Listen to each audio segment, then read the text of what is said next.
So after the fortifications went up and the battle lines in this case are more clearly drawn, the British haven't quite surrendered, it seems. We have got some kind of garrison around Edinburgh Castle, so the Motte I think is just about safe still, looking at the current position. But given that I saw that we appear to have been invaded when I went up there earlier, I immediately of course went into the armoury and got more kit to defend Britain.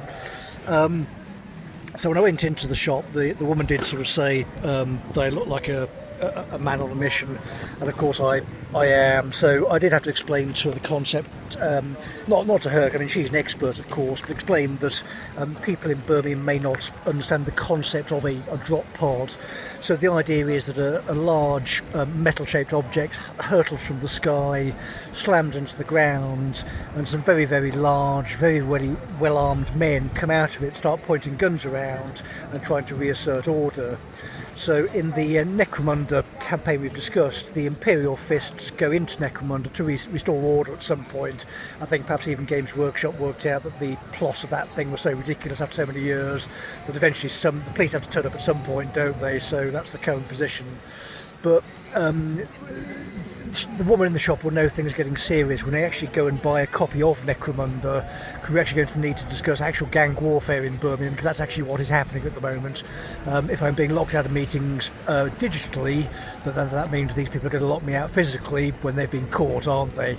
So this is the problem with corruption in public bodies. It tends to spread, it tends to cause problems, and then to remove the corruption you then have to go back to these sort of childlike first principles, one of which is basic security. So once again, if this was through a work laptop, not a personal telephone, it would be, no, I'm sorry, who are you, who are you, who are you, and if you don't belong in the department, you're being removed. And if you're sending me messages, I'm going to want to be discussing the messages you're sending to me, and if these messages are not helpful or causing problems, you're going to be removed. So we can go through a chain of inferences, which you do in the law, which leads to you being removed, possibly by police. But the problem is we don't have police assistance from November till now. Yeah? So Birmingham, the city of Birmingham, needs to explain why their court officer hasn't been able to talk to someone outside of a criminally run possession order factory, which also was repurposed into a CSJ farm in 2020 roughly, and these people can't actually fetch representation from a local law firm from November till now, or discuss the West Midlands Police theatre performance in Sutton Gymnasium. But the problem of course they now have is that these fortifications only exist because the British consent to them being there. So if there is rapid political change and you see the sort of parties that are now emerging in places like Makerfield, and you've got people taking stuff like drone warfare seriously, then again you're going to be able to have to resolve problems in Birmingham for that to, regardless of what happens.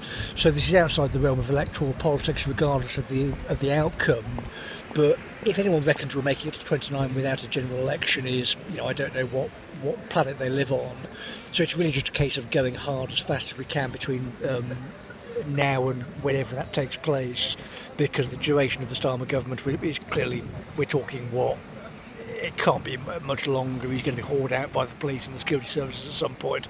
At some point the constitutional checks just break down when you haven't got a defence secretary or a credible internal defence plan, this kind of stuff. We could be talking days potentially. But anyway, we'll send this off then effectively to legal services then, by definition, as soon as this is uploaded to the sort of database that would resist a nuclear war, because these data centres are built to do that. So you've got to think in the modern age that the capacity for the British to reorganise their own state is obviously unmatched in history. We are the ultimate counter-revolutionaries in our own history. That's why our civilization exists, and that's why we're respected.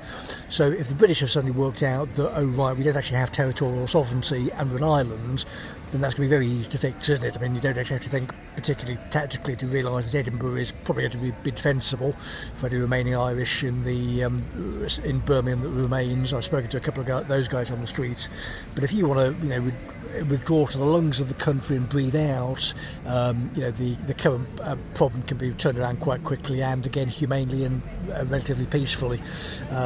But the position Birmingham now in is just so absurd. I mean, you're going from standing in a car park surrounded by God knows how many people a few days ago, all of whom are committed to the political process. Compare and contrast to the sort of antics going on in Birmingham at the moment, and you see that the entire change from November till now has been entirely serious, entirely credible, and when this does eventually go anywhere near a court, I mean, good luck explaining some of the antics of these idiots have been engaging in for certainly the past 6 years or so. But because, again, there is even a possibility of the death penalty going into a referendum, they're now just hiding. But they've got to realise that even with existing law, you've got to actually engage. You can't pretend people have vanished. Again, I've been here since November. I'm between St Giles and Edinburgh Castle most of the days anyway. I'm probably one of the easiest people to find in the entire city, and I'm not seeing any Brummies here. So, I mean, again, at some point it's down to yourself, but I would probably recommend that once the drop pod lands in Birmingham, you may want to have a chat with the guys at Sutton Police and have them come into the office, have a gentle chat with Joanne Roney about her current statements in Birmingham University, and I'm sure that could be ironed out without too much damage to the housing prices of her city, shall we say.